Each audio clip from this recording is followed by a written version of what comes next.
ஆண்டவருடைய நல்ல நாமம் மகிமைப்படுவதாக. இன்றைய நாளிலும் நீங்கள் சுகமாயிருப்பீர்கள் என்று கர்த்தருக்குள் விசுவாசிக்கிறேன்.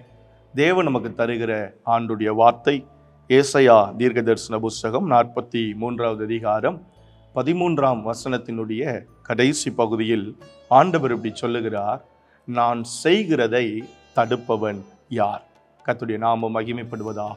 நான் என்று அழுத்தமாக சொல்லுவது, அண்ட சராசங்களையும் படைத்த தேவன் தன்னை அந்த இடத்தில் அவர் நிரூபித்து காண்பிக்க, நிலைப்படுத்தி காண்பிக்க விரும்புகிறார். நான் என்பது அவருடைய அதிகாரத்தை குறிக்கிறது.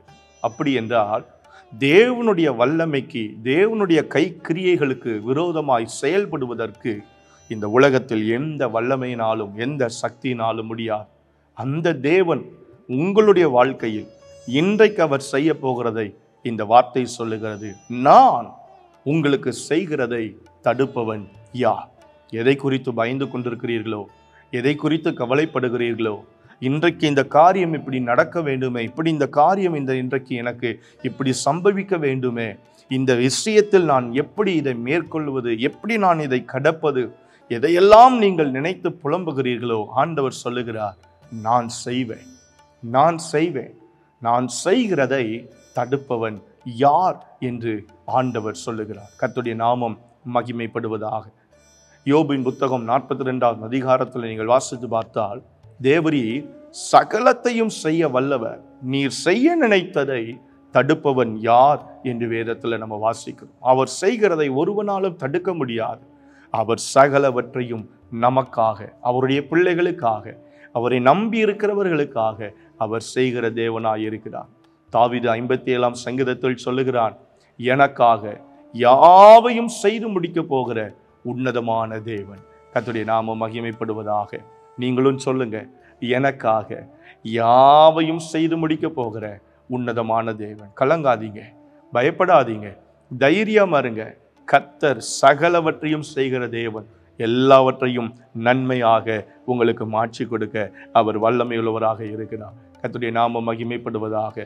ஆதியாகமம் 28:15 வேதம் சொல்லுகிறது, ஆண்டவர் அந்த வாக்குத்தத்தத்தை உனக்கு கொடுக்கிறார். நான் உனக்கு சொன்னதை செய்யும் அளவும் உன்னை நான் கைவிடுவதில்லை என்கிறார். கர்த்தருடைய நாமம் மகிமைப்படுவதாக. தேவன் உங்களுக்கு சொன்ன ஒவ்வொரு வார்த்தைகளும், வாக்குத்தத்தங்களும், தேவன் செய்வேன் என்று ஆணையிட்டு கொடுத்த எல்லா காரியங்களையும் நிச்சயமாகவே கர்த்தர் உங்கள் வாழ்க்கையில் செய்ய அவர் வல்லமையுள்ளவர்.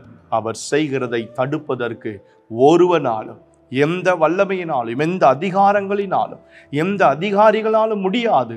ஏனென்றால் அவர் சர்வ வல்லமையுள்ளவர், நமக்காக எல்லாவற்றையும் செய்கிறவர். கண்களை மூடி ஆண்டுடைய சமூகத்தில், தகப்பனே, இந்த வார்த்தையின்படியே இதை கேட்கிற ஒவ்வொருவரையும் கர்த்தர் நீர் ஆசீர்வதியும். செய்ய விரும்புகிற காரியங்கள் ஆண்டவரே தடைபடாதபடிக்கு, ஆண்டவரே நீர் செய்ய நினைத்திருக்கிற காரியங்களை ஒருவரும் தடுக்காதபடிக்கு இதை கேட்கிற ஒவ்வொருடைய வாழ்க்கையிலும் உம்முடைய உன்னதமான ஆண்டவரே உம்முடைய கிருபையின் வெளிச்சம் விளங்கும்படியாக நாங்கள் ஜெபிக்கிறோம். ஒரு அற்புதத்தை இன்றைக்கு பார்க்கட்டும், ஒரு அதிசயத்தை பார்க்கட்டும், ஒரு மேன்மையை பார்க்கட்டும். கர்த்தரால் எனக்கு இது நடந்தது என்று சொல்லி ஜீவனுள்ள சாட்சிகளாய் எழும்ப கர்த்தர் உதவி செய்யும். உம்முடைய நாமம் மகிமைப்படட்டும். இயேசுவின் அற்புத நாமத்தில் வேண்டி ஜெபிக்கிறோம் நல்ல பிதாவே. ஆமென், ஆமென். Have a good day. கர்த்தர் உங்களை ஆசீர்வதிப்பாராக. ஆமென்.